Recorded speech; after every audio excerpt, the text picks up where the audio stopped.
tajuk hari ini, 2 kemalangan mengubah hidup saya selama ini. Assalamualaikum dan salam sejahtera.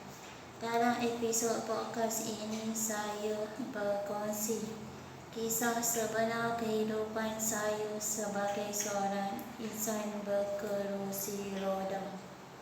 Selepas melalui 2 kemalangan yang mengubah hidup saya akan menceritakan pengalaman jatuh bangun, cabaran harian, kesedihan, kehilangan serta kekuatan yang saya temui sepanjang perjalanan hidup ini.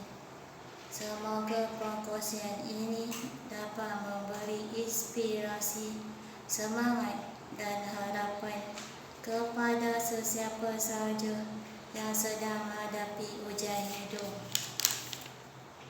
Terima kasih kerana menonton. Jangan lupa tinggalkan komen, tekan like dan subscribe.